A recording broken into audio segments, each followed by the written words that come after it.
These nifty job site hacks. 497-509. 509. We got a winner. Not me. No.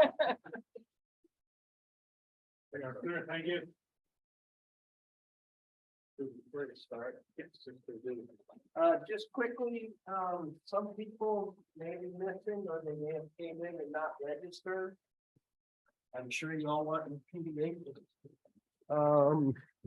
So here's who we have that has not registered. If you're here, just before you go to lunch, please stop at the table and let them know you're here.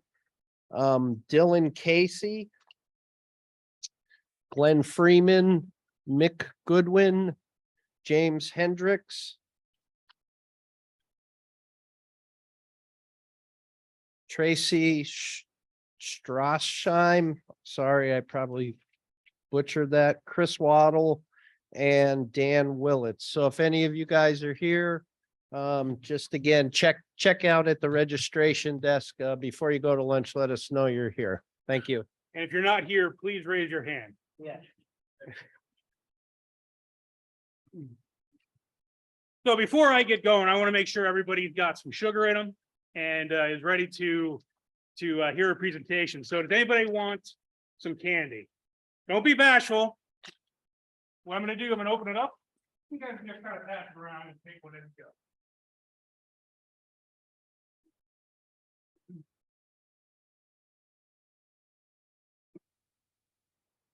All right. Can everybody hear me all right? Usually that's not a problem. I kind of am loud. So what we're going to be talking right now about is site feasibility. By show of hands, how many folks here, how many engineers here, I've had a project come in and you kind of look at it and go, why is this being proposed on this site? Anybody? I see some hands. That's great. We see it a lot as projects come in the district. It's a fact of life. People end up with a piece of property for whatever reason, and they want to develop it to maybe to and beyond its greatest potential. So you end up getting things with steep slopes, a lot of woodlands, and things like that. And you can't always fit everything in. So as consultants, you have some ability to guide your folks through a process. And it's good to get in as early as possible, especially if someone's looking for land, because you can use a whole bunch of different tools that are readily available and free to help them identify potential pitfalls or potential good parts about a piece of property.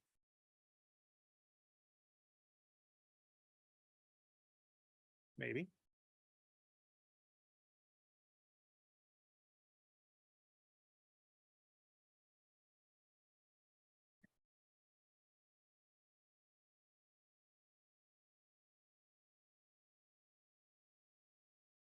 Let me see if I can use the mouse.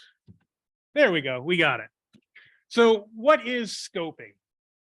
Scoping is looking at a piece of property, trying to establish what it can yield based on some free tools that we all have at our disposal. This day and age, I mean, information is easy to come by. There's lots of free stuff out there. And I'm sure that you all know some that I don't. And if, as we're going through, you want to share, by all means, speak up, because we can all enjoy the collective benefits of everybody's knowledge. So considerations for scoping and site feasibility. Zoning, that's probably one of the biggest. Soils, that plays into so many different aspects of a project. Soils, whether it's for stability for buildings, whether it's for infiltration capability, whether it's, you may have to do something different for foundations, so on and so forth. Topography, potential pollutants, proximity to surface waters, utilities, threatened and endangered species, and cultural resources. So those are sort of the things that we're going to talk about this afternoon, or this morning. I guess it's still morning. Sorry. We're going to kick it off with zoning. It sets the stage for land use in municipalities, which you all know, but I figured I'd state the obvious. Provides lot and yard dimensional requirements, and provides parking standards. So why is all this stuff important? Well, it's really important because it deals completely with the land use. It tells you what you can put there, how big the lot has to be, and then how much impervious you're going to have there via parking or other impervious surfaces. So there's a lot of different resources out there that you can get zoning information from. One of the ones that I use almost extensively is the general code. It's an online code book, and you can go in and you can search by, I think it's broken out between county, municipality, and you can really find a lot of ordinances that are there. And it's nice, it's convenient, it's right online. If that's not an option, go to the municipal websites. A lot of times they have the bulk of their codes online. I will preface that by saying you're going to want to follow up with the municipality to make sure that they're updating the ordinances that are online. I'm sure that's caught everybody here at one point in time where you thought you were looking at the most recent, and it turns out that it was a few revisions ago. So you always want to make sure that you're looking at the most recent. I've never run into that with the general code website, because I believe they actually do the codification for the municipality and then publish it online. And there's also a great resource through county GIS systems. Now, that's not only here in Monroe, but most counties have a fairly robust GIS system, and you can gain a lot of information from them. And you'll see that's a kind of a common theme as we go through. Soils. Where are the good soils for infiltration? Where are the soils for on-site septic? Sometimes they're in the same place. Soil structure issues for building and structures. And you might be able to come across some historic testing that may give you a glimpse into the site without even having to go out and do the testing. And a good source for that I found is through SEOs. You've had folks come in, pull permits, or at least try to pull a permit for a septic. They go out and do the testing.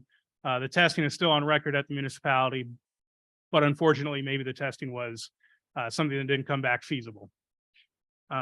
Some resources, and if you guys have questions as I'm going through it, interrupt me. I find that the interaction is usually the best way to get some of the best information out there. The web soil survey is online, and a while ago we were noticing differences between the web soil survey and some of the printed ones. The guidance that we recently received was that you're supposed to be using the web soil survey. That's the most up to date. You know, when you're looking at a printed copy, that was printed how many years ago? So the guidance that we received was that you should be looking at the web soil survey online. That is the most recent up-to-date information that you can get. Local SEOs, you know, if you get someone that has been in the municipality for a long period of time, boy, they can be a wealth of information. You know, they're like, oh yeah, I remember when Johnny did that down there 10 years ago. He tried to get a septic and he couldn't. But I mean, that information can be invaluable when you're trying to do your homework. Local records, similar to the SEO. And again, county GIS records. I can't harp on that enough, is that finding this information and putting it together is going to kind of start to tell you the story of the property and allow you to help your client develop that property in the best way possible. Topography. We've recently seen some projects that have come through where you have just huge cuts and fills to make things work. And I I see these things and I understand why they're being done, but the site work costs have got to be astronomical. We don't get to see that side of things. But you know, in my former life I did, and I can't understand, or I can't believe how expensive these things have got to be to develop. Import, export, you know, as fuel costs go up, we're seeing more folks really focusing and sharpening their pencil on the balancing of sites and where is this material coming from, or alternatively, where is it going? Where can we stockpile it on site? Where can we lose it on site so that we don't have to pay to truck it away? Again, very expensive. Retaining walls. You know, we always look at the upfront costs, but retaining walls at some point in time, you're going to have to do maintenance on those retaining walls, and that's not cheap. A lot of times it's digging down behind, it's inspecting it, making sure that it's not moving. There's a lot that goes into retaining walls that is kind of behind the scenes, behind a curtain, that we don't talk about until, you know, 10 years down the road when you're starting to see some potential issues with it. So again, it's not only the upfront costs, but it's the costs on the back end. Working practical and economical ENS and PCSM BMPs into some of these sites gets very difficult. Obviously, if you have steep slopes, it makes getting any sort of volume in a BMP difficult because you lose the majority of your flat area where you're going to pick up your volume. So you end up having to do multiple BMPs, and that's, again, it's not only an upfront cost, but it's a cost that you're going to deal with forever, realistically, because the BMP is going to need to be maintained in perpetuity. A lot of times we see folks who aren't taking advantage of fills for BMPs where the opportunity presents itself. So we had a project where it was a deep fill. They were doing parking lots, and under the parking lot was fill, and it was good soils underneath. It was the perfect opportunity. It just set itself up perfectly for subsurface infiltration because you had all the components you needed. But for whatever reason, you know, they were doing other BMPs elsewhere, and it was in areas that didn't have good soils. So after some talking and some discussions, you know, it was brought up that maybe this would work, and it turned out it does, and that's where it ended up being. And they actually reduced their limit of disturbance quite a bit because they were able to do that. Also, testing. When you're doing your testing up front, if you have really steep slopes, that makes getting equipment out there more difficult. Because obviously, if you're doing testing, you're not going to be cutting in huge roads, big haul roads. It's going to be, you know, usually it's a mini excavator or a backhoe making its way through the woods to do your testing. So, you know, where can we get some topo up front? Because, you know, most of us rely on survey, aerial survey, ground survey, things like that. I have found Google Earth, and laying on top of Google Earth, the LiDAR from PASDA is fantastic. You can get, I'm trying to remember the accuracy. I can't recall now, but it really paints a really good picture as far as what the site looks topography. You can also look at previous plans. You can look at municipal plans. You can look at the planning commission. If there are any plans that were done previously, I mean, you can't use the information specifically or for your own plans, maybe not, but you can at least use it for planning and really talking to your clients and getting, again, the best information you can together for them to make good, solid determinations as far as what is the best site to purchase. And again, there's the county GIS. In Monroe County, and I'll refer to that a lot because that's my frame of reference, but in Monroe County, they also rely on the LiDAR to get their topo. And it's, again, it's free. You can download it. It comes in as a shape file, and it just is a great resource for you to utilize. There's also a lot of other information on POSDA. I don't know if anybody's ever been on it before, but there is just a ton of information there that you can download, and it's all free. Potential pollutants. Now, why is this important? Obviously, because you want to make sure that your client's not getting into something that's going to make it more difficult for them to develop, or much more costly for them to develop. So where do we start? I usually look at the previous uses. You want to look at what it was. Was it an orchard? Was it a foundry? Was it an automotive repair shop? Is it a landfill? Is it a farm dump? You'll find a lot of those in areas where obviously there's farms. Is it a brownfield? Is it a gas station? Et cetera, and et cetera, et cetera. So look at the previous use, because that's going to give you some idea of what might be there. A phase 1 environmental study is a good place to start. And that there's lots of companies that do that. And local knowledge, talking to people in the municipality, talking to the conservation districts, talking to the planning commission. You have folks that have a lot of historic knowledge of the area, and they may be able to tell you, oh yeah, that's where old man Johnny used to have his dump when he was farming. So that local knowledge is pretty good. I got ahead of myself. EMAP PA, that is a good resource. Again, it's a free resource, and you can go through the various layers they have there, and some of them do speak specifically to potential pollutants. There's also an EPA EnviroMapper, which is similar to the EMAP PA, but it's more of a federal thing.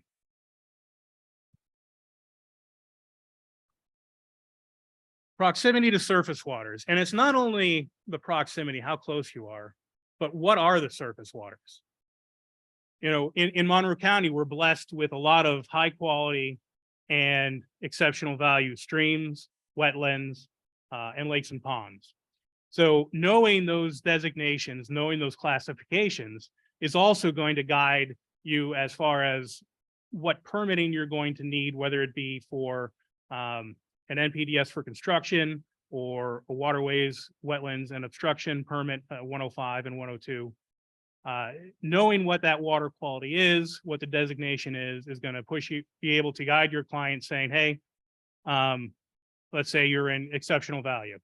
You're going to have to do some additional engineering to make sure that we're making the anti-deg work for this project. And that goes for a high quality as well. 105 permit is something that is probably not news to most of you, but if you have a floodway that's mapped, that can work in your favor in a lot of instances, because it kind of, for the most part, shrinks the assumed floodway, which is 50 feet on each side. So that'll help you as well. And where you can find that information right on FEMA. I'm sure most of you have been there. We get to talk about riparian buffers, under 102, riparian buffers under other ordinances. And then wetlands, EV wetlands and anti-deg. So here's a question. By show of hands, does everybody know what makes an EV wetland an EV wetland? Got 1, 2, 3, 4. Okay, I get some kind ofs. The best thing you can do, it's actually found in, you can actually Google it. You can Google PA EV wetlands 105, and the definition will pop up. In Monroe County, the most, what happens most frequently and causes an EV wetland to be EV is its proximity to the floodplain of a natural reproducing trout stream. So, or most streams in Monroe County support natural trout reproduction, right? Even if it's connected to a stream that supports natural trout reproduction, that will also kick it into being an EV wetland. There are other things. There are endangered species habitat that can kick you into being an EV wetland. So the best thing you can do is Google PA EV wetlands 105. And that'll come up with the full definition and give you the full list of what constitutes an EV wetland. And then anti-deg with EV wetlands. So this is sort of something that gets overlooked quite a bit in application. So if you have EV wetlands, you need to demonstrate that your project isn't going to have any degradation to the EV wetlands. And it looks at basically 3 criteria: how the wetland gets its water, what vegetation is presently in the wetland, and then the how your runoff is changing, whether it's increasing, decreasing, staying the same, and how that's going to affect that wetland. Some resources that you can look at, again, FEMA, pretty good. They've come a long way from the old days of their mapping. It's pretty useful now. POSDA, again, wealth of information, and county GIS. Utilities. This is really important this day and age, depending on the uses. If you have a factory that has a really, really high electrical use or need or demand, you're going to need to make sure that those utilities are there to support it. Where are you getting your sewer from? Where are you getting your water from? Really important things that you need to pin down early on. How does this relate to an NPDES permit? Well, if you don't have your water and sewer nailed down and you submit a plan, you don't know where to put your limit of disturbance, because you don't know if you're going to have to go 10 miles down the road to hook into a public sewer. You don't know if you're going to have to do an on-site septic field or water. Again, you don't know if you're going to be doing a well. Wells have isolation distances. How close is it to the septic that you're proposing? How close is it to the neighboring septic? So on and so forth. It just cascades. But you really need to have those things pinned down fairly early, and knowing that is going to help guide your clients into selecting a location. You know, they may have a high water demand. They may need, X amount of gallons per hour that an authority may not be able to supply. So knowing those things and helping your clients understand the utilities in Monroe County is going to be really important. Electric, we talked about. Communications, that's a big one nowadays. And I see it a lot in Monroe County. There's so much information being transmitted that sometimes the bandwidth isn't there to support it. And having good communications and having reliable communications is critical, because it all comes back to money. If your network goes down, your productivity drops and you're losing money. So having good communications and having those options nailed down ahead of time is going to be good for your clients as well.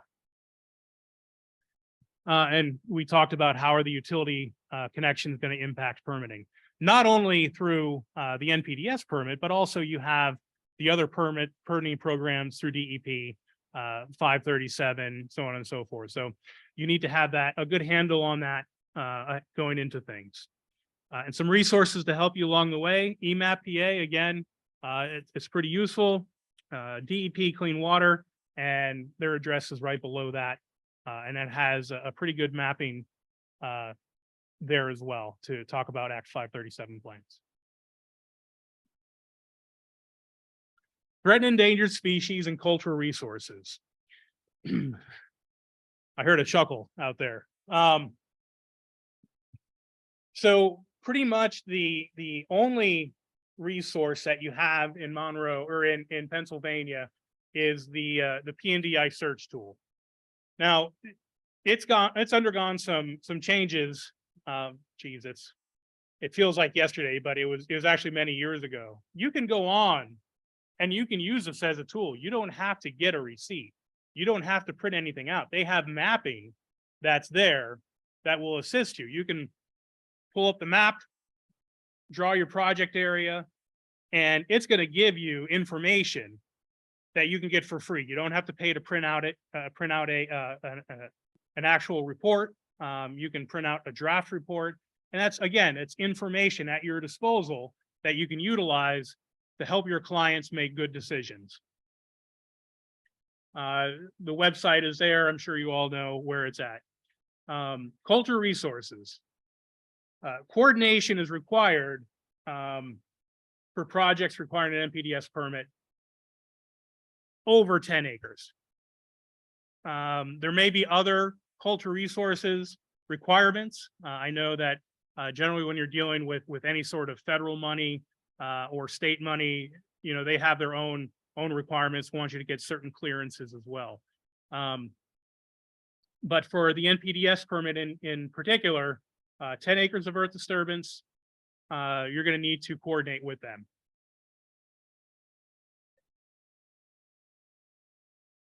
Ten acres of earth disturbance.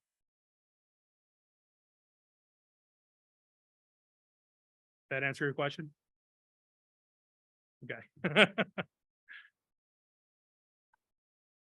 anybody have any questions?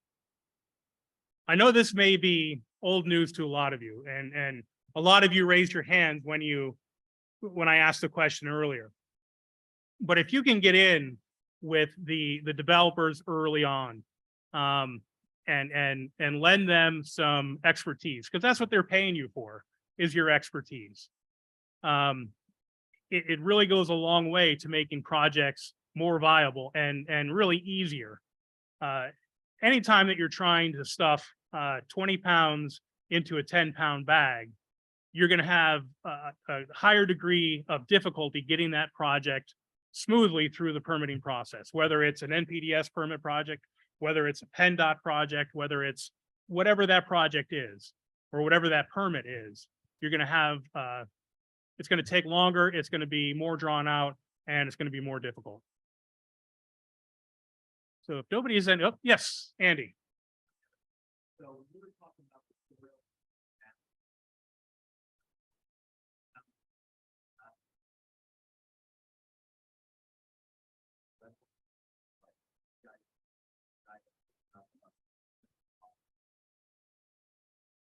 It wasn't through central office, it was through NRCS. So they probably haven't gotten, they probably haven't reached out to them like we did, because we saw we were getting questions from folks. We were seeing differences here. Why are there differences? And we saw it too, and we were asking the question. So we reached out to NRCS, and that's the answer we got. Yes.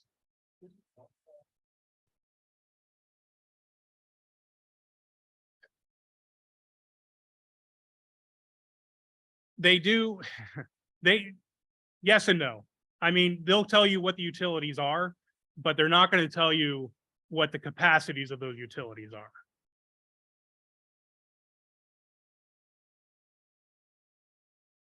So if you get, you know, if you see PPL is in the area, okay, they have electrical lines in the area and you have to mark them, but they're not going to tell you that they can support the proposed use that's going in. That's all done. You'd have to do that through PP&L themselves.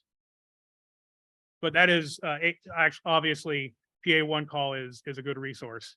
And I'm glad you brought it up because I failed to mention it. Yes.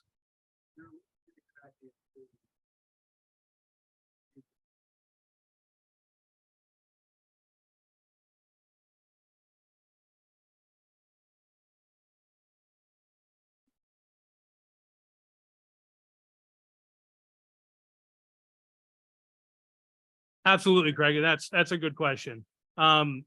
So most of the zoning in Monroe County, and I'm going to say neighboring counties as well, was done quite a while ago.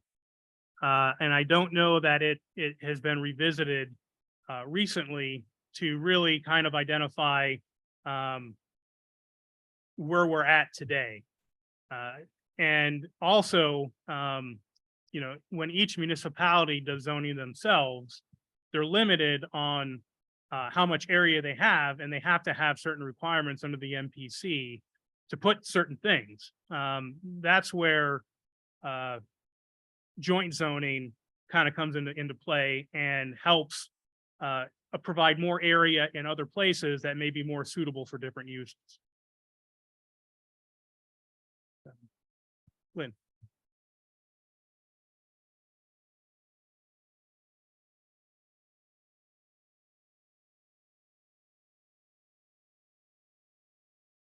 So kind of, it's not a clear cut thing.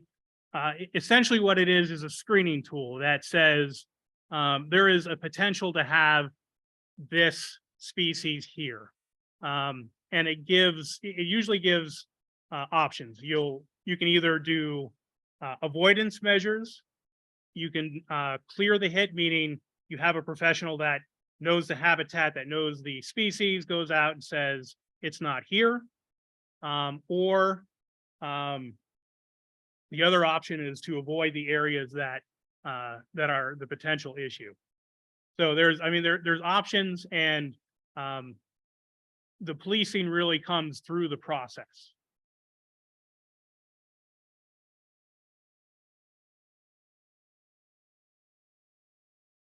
Mhm. Yes. So I'll use everybody's favorite, which is the bog turtle. So if you get a bog turtle hit, and it's based on the answers that you provide into the system, and basically it says, you know, if you have wetlands on or near your site and you're going to be disturbing them, you potentially have a bog turtle hit. So what happens there is the consultant hires another consultant to go out and survey to find those bog turtles, or not find the bog turtles, whichever happens to come up. That then is gone. That goes back to the U.S. Fish and Wildlife Service. They look at the information provided and say, yes, this phase 1 bog turtle study is enough, or they say, no, you need to do a phase 2, and then that triggers more work on the developer side. So that's the process, and sometimes it gets to a point where they have to do an avoidance and mitigation type plan, where they say, we're going to exclude this area from our project area. We're going to put up a fence that keeps the turtles in and keeps us out, and things like that. But it varies depending on the project conditions and needs. Mm-hmm. Yes.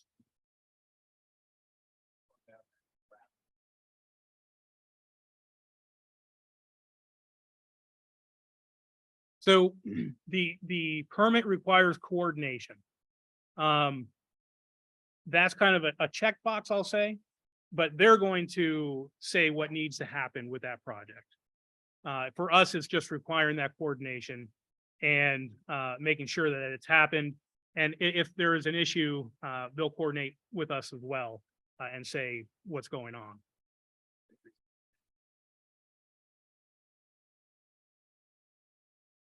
Mm-hmm.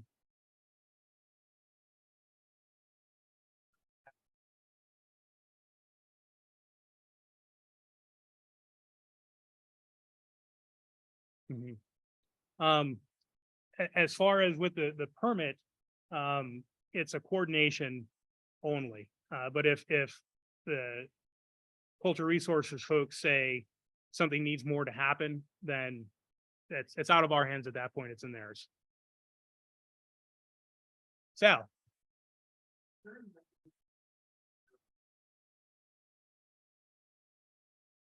Say that again.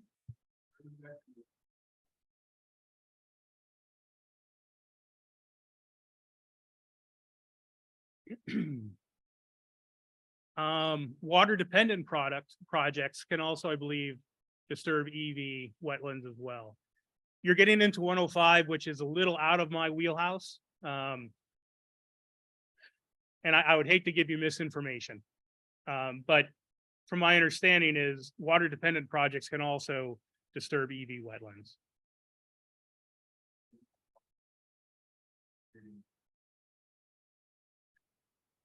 I don't think so, but I think I would rather someone with 105 answer that question.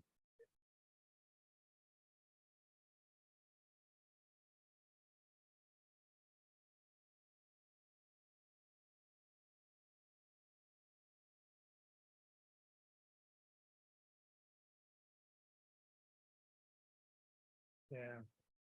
Sorry, Sal, I hate to kick the bucket down the line, but I don't want to give you bad information.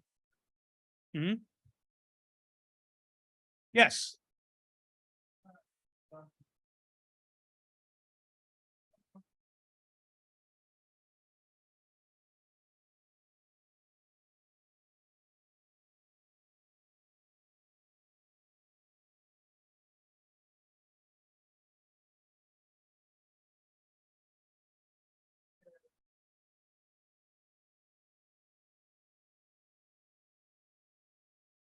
Mhm.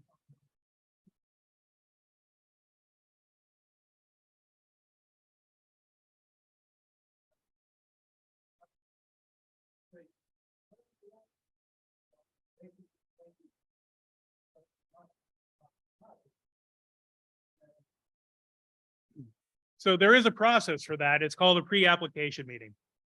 And you know, if you have someone who's seriously looking at a piece of property and they have some sketches, it doesn't hurt to come down for a pre-app.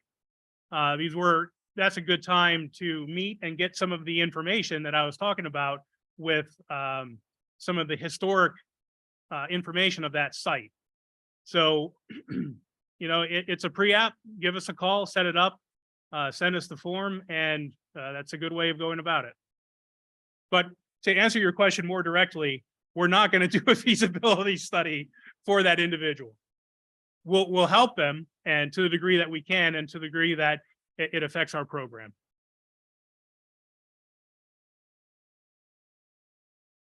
Anything else?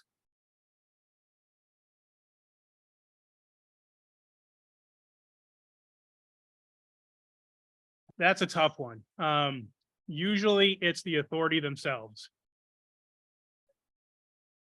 Sure. So the question is, can I speak to good resources for water feasibility? And the public water, thank you, public water source feasibility. And the best source I have found is going right to the authorities and speaking to them directly.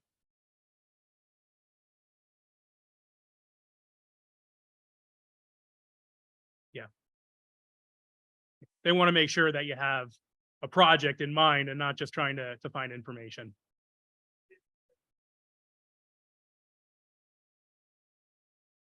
The pact, yep. Yep.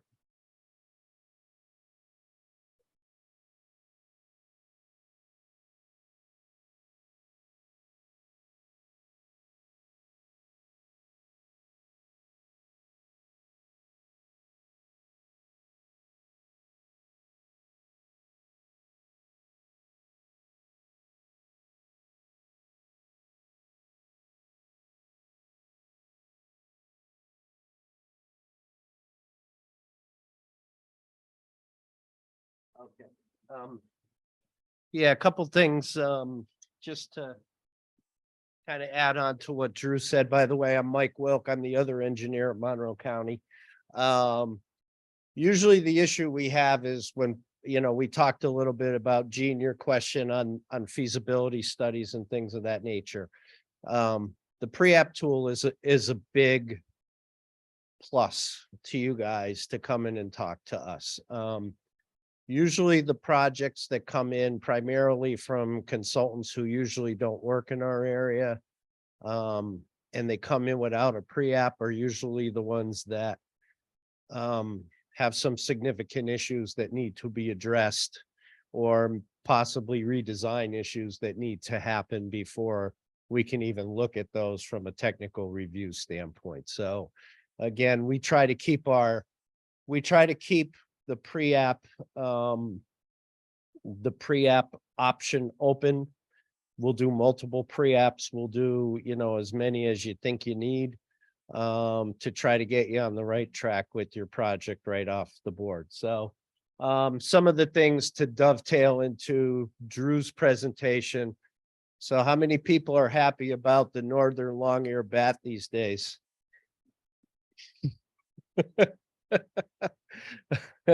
Job security. So if you don't know, the U.S. Fish and Wildlife recently redesignated the northern long-eared bat as an endangered species. Okay. And the directive then that we got from DEP is any applications or any future applications coming into our office, any applications currently in our office, all need to have a PNDI search dated later than March 31st. Okay. Meaning that we're calling a lot of you and saying everything's good to go, but I need a new PINDY, or it's starting to show up in your review letters. So, what we're telling people and kind of the directive we have right now is if you have projects or you're thinking about projects, just basically rerun your PINDYs. Can anybody talk about the backlog at U.S. Fish and Wildlife these days?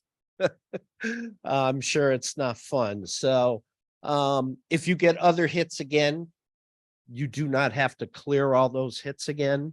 We're just interested in the northern long-eared bat. So if you want to just run your PINDYs, if you know you have projects in with us that are currently under review and you check that your PINDYs, before March 31st of this year, just rerun it and email it to us and we'll put it into the file. Yes.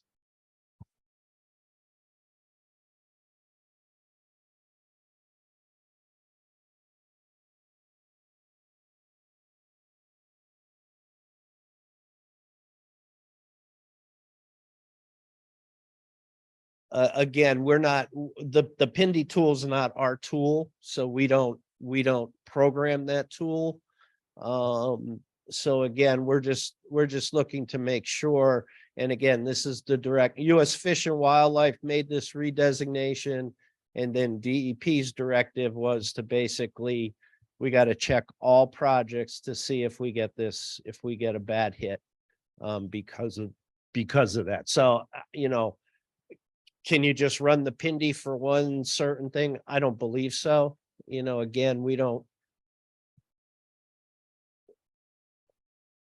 Yeah, it's been threatened, and again, I'm not a threatened versus endangered species expert. We're just giving you the information we have right now. Okay. So any other questions on that topic? I'm sure everybody's.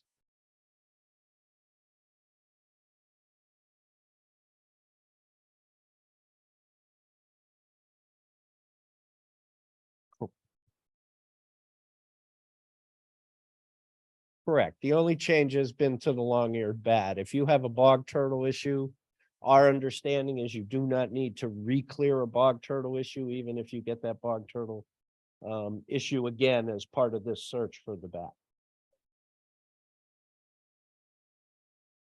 As long as it's something other than for the northern long-eared bat. Yeah. So, okay. Okay, so maybe this is the other thing people have kind of heard about. There's going to be a change, and there is a change now to the timeline and the processing of the MPDS permits, the individual permits. So this became effective on March 7th. Okay, it's slightly different. It's more in line with some of what the other DEP programs were doing. So here's what the process used to be, and this is the process I think everybody is kind of familiar with. You submit your project, it goes through a completeness review, right? You may get an incomplete letter, you may get an email from us saying there's comments. Those comments then are addressed and your application is deemed complete. At the point where your application is deemed complete, what used to happen is we would send that information to DEP. DEP would publish the project in the Pennsylvania Bulletin for the required 30-day public notice. Okay, and as part of that 30-day comment period, again, that you could generate public comments on your project. They could extend that public comment period. You could get into a public hearing situation, all of those things. But that all happened after your application was deemed complete. And while that whole public comment process was occurring, the technical review and addressing the technical comments was happening at the same time. Okay. Once the 30-day comment period expired, if you were ready to go and the comments were addressed, we could then make a decision on that application and either issue or deny the permit. So again, that whole public comment period was happening after the completeness. Well, DEP started seeing some issues with that. Most of the other DEP programs, they issue draft permits and publish them in the PA bulletin prior to the final approval of the project, such as a wastewater treatment plant or a water treatment facility or air quality permits or things of that nature. So that was more of the process that was happening in all of the other departments. So part of what they wanted to do is they wanted to be consistent across all programs. Why is for some reason the Chapter 102 program doing something different than the other programs in the state? The other thing we were seeing is we're starting to see a lot more public comments on projects, okay? But the public comments we're hearing are about issues related to the application, which are things that are being addressed and remedied during the technical review of the project. Okay, so they're looking at outdated plans. They're commenting on things that are going to be taken care of in the technical review. Okay, so again, we're seeing people get wound up about these applications, but the applications aren't to the point where they're ready to be issued as permits. So again, the scope and design of the project can be significantly different by the time we get through that technical review phase, so that those public comments may have been addressed as part of the process. So again, here's how the process is changing. The first part of the process is going to stay the same. The completeness part is going to be exactly the same. This is the new process. Okay, so once we get the application deemed complete, we're going to do the technical review. And as part of that technical review, we are being asked to answer this question. Do we anticipate there's going to be significant design changes to your project as a result of our review? Okay, and where this also comes into play is, where are you at with the township? Where are you at with PennDOT? Okay, so we're trying to get public comments that are on the project that's going to be approved without necessarily tacking on this long tail end onto issuing the permits. So if we think there's going to be significant design changes, what we consider significant design changes is basically something that you're going to have to modify more than likely it's going to be your stormwater management. It's going to be your rate volume water quality. Your basin isn't big enough. Your basins don't infiltrate. You got to change, maybe you have to go to an MRC system, which we're going to talk about this afternoon. Maybe you're trying to do your site with silt socks and you really need a sediment trap or a sediment basin to do your project. So again, if there's significant design changes and we see that coming, we're gonna send out a letter. You're gonna go through the process, and then the public advertising is gonna happen at the end. If we don't think there's going to be significant design changes, so some of the things that we see as not significant design changes, moving compost socks, bumping up compost sock sizes, changes to your sequence of construction, clarifications. Maybe you got to revise your rock aprons, things of that nature that aren't going to significantly change the design of your project. What's going to happen is the draft permit process is going to happen and the public comment period is going to be happening while you're addressing those technical comments.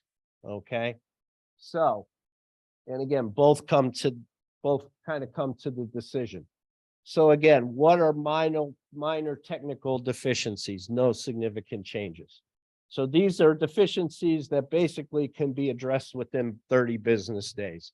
If we're saying you don't have enough soil testing out there and you got to get your soil guys out there again, again, that's probably not going to be a minor technical deficiency. It's likely the permit will be issued once the deficiencies are resolved and there's no need for any permit special conditions, or we've already identified those special conditions and we can roll them into the permit. So when we have minor deficiencies, these are the documents that are going to be sent to you. Okay, so you're going to get a draft permit letter and technical deficiency letter. That's just the name of it, and I'll show you an example of that and the heading of that in a minute. You're going to get a draft of the permit, so it's going to look exactly like the permits we issue. It's just going to have a watermark across it that's going to say draft. Okay. You're going to get a public notice for the posting of the property. This is similar to probably what you do when you need zoning variances, other permits on the project, and we'll kind of go through that in a little bit. And then you're going to get what's called the fact sheet. This is the internal paperwork that we basically do, justifying why we feel the permit is ready for issuance. Okay. So you'll get these items and DEP will start the process of getting your project into the PA bulletin. And so everybody knows. So the PA bulletin is put out every Saturday. Okay. But it takes time for all of that information to be compiled because the PA bulletin comes out of the central office in Harrisburg. So usually that 30-day window is more like a 6-week window because it has to get compiled, sent to Harrisburg, processed, put in the format to go into the PA bulletin. So that process, everybody's aware of that 30-day public process is usually more like a 6-week process. Okay. So draft permit with the technical deficiency. So this is basically the opening paragraphs of the letter, which basically says DEP has prepared the enclosed draft permit for discharges. Okay. For your review and comment. So again, you can comment on your own permit if you like, if there's special conditions or something added. Also enclosed is a copy of a public notice that in accordance with these regulations, you're required to post near the entrance to your property, and that posting should remain for 30 days. So one of the things I would suggest is when you get this letter, within 1 to 2 weeks, get your property posted, okay? So that it's posted. We don't want to run into the situation where the public comment is about to expire and the posting's only been up there for 2 days. Okay, that could be an issue.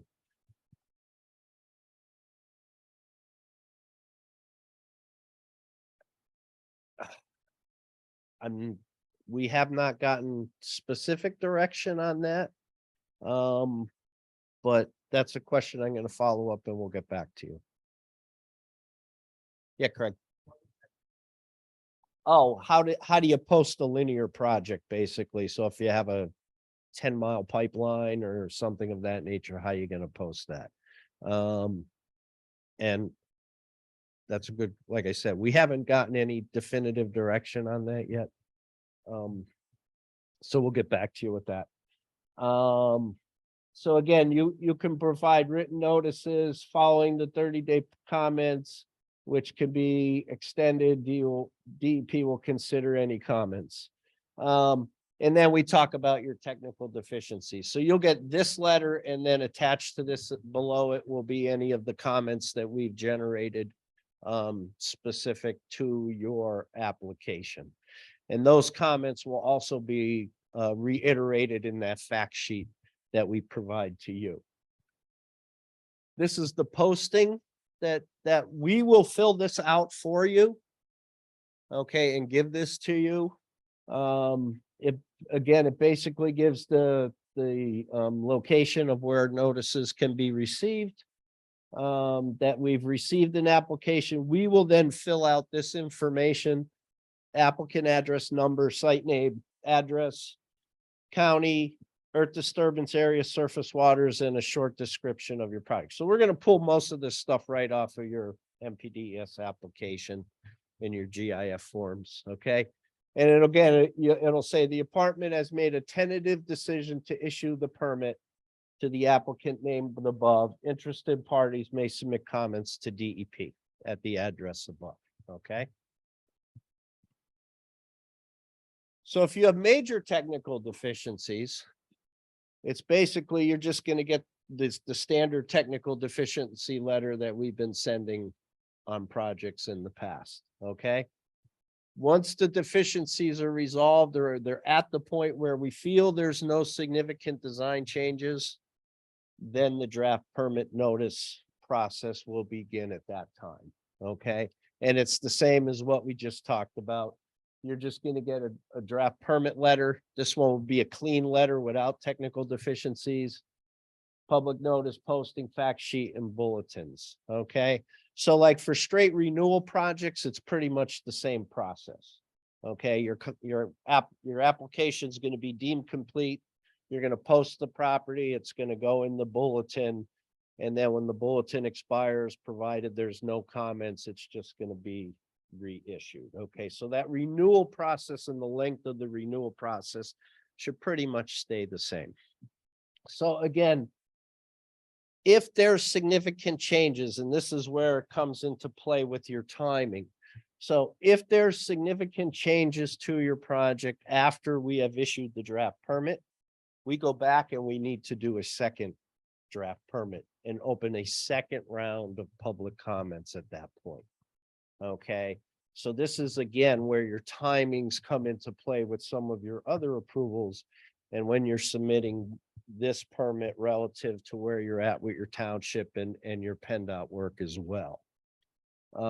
So again, considerations: evaluate the timing of your submittal with those other approvals. The bulletin is a 6-week process, so take that into account. The public can request an extension. Okay, we've had projects where they have requested extensions and they can request a public hearing. We have had requests for public hearings. Okay, so us at the conservation districts, and what we've always done here at Monroe, is we've tried to identify these significant design issues prior to you getting into technical review. So we try to do a more detailed completeness review, primarily when it comes to your stormwater, to make sure there's no big hiccups or no big issues with your stormwater design, because those are usually the things that ripple into some major design changes and will slow down your project. That's why it's important also to have those pre-application meetings, because if we can identify those before you even come in the door with your application, we're gonna get you moving through the system that much quicker. So, any other questions on that? Yes, ma'am.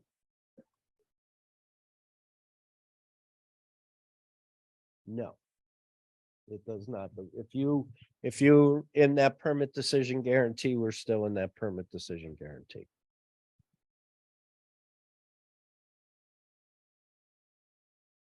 Any? Yes.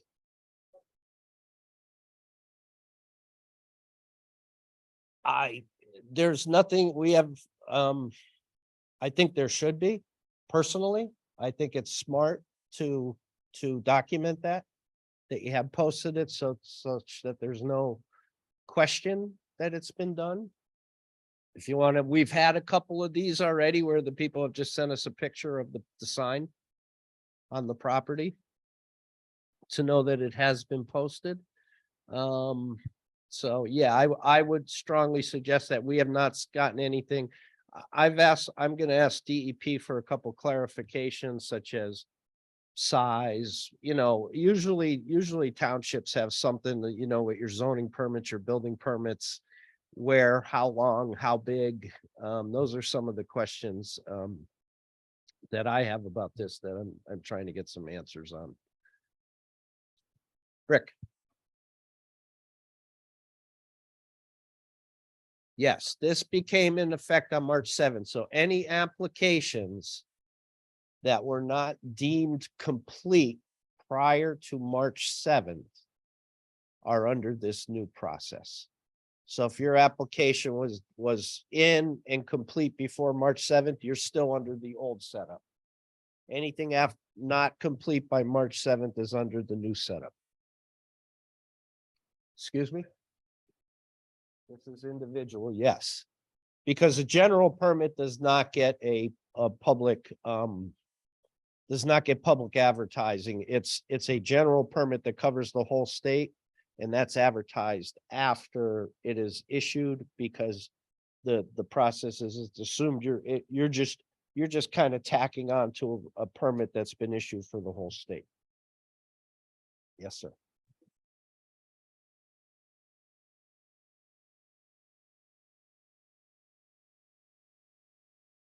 So the major mod follows the same process as a new application. So it would be this process for a major mod. Minor mods do not go through this process because a minor mod is considered not requiring a public notice. Yeah. This process, we'll put this presentation on our website. Sal. Yes. Response periods are the same before. It's 60 days for the completeness and 30 days for technical responses. That's why it's important to get a good project in. We always tell people we do more of a review at completeness because you have 60 days to respond to it. Whereas at technical, if you have to do significant redesigns at technical, you only have 30 days at that point. So we try to catch the major issues during completeness, where you have the time to make anything significantly that you have to change. You have 60 days to do it instead of 30.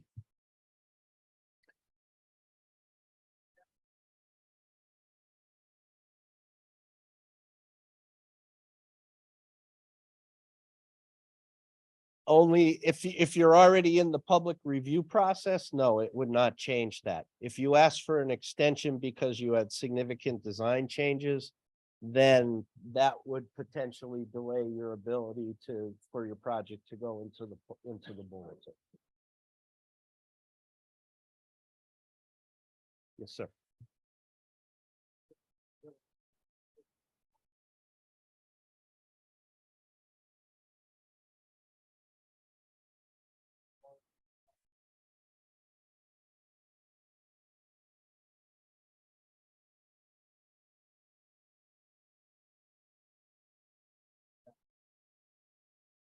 Well, again, I can't speak for the municipalities and how they run their process.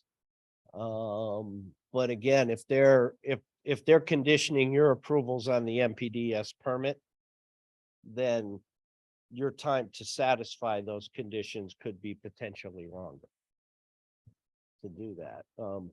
That's why we always try to tell people, know where you're at with the township and be comfortable. And a lot of times we'll contact the townships and ask the township engineers where your project is in the process. And if we think there's going to be significant changes, I see us doing that more going forward to say, well, we're pretty good with what's happening here, but let's make sure the township is right where they're at. And again, always the kind of the wild card in this is where you're at with PennDOT, and especially if you think there's roadway improvements required for your project. That's usually, that could be a thing that could hold you up in this case too.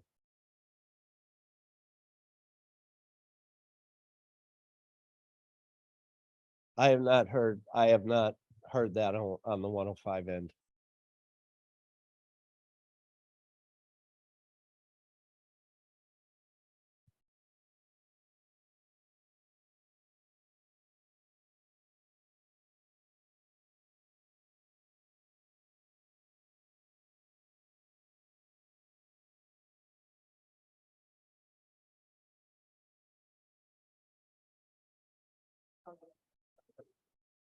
Okay. Hey, Joe.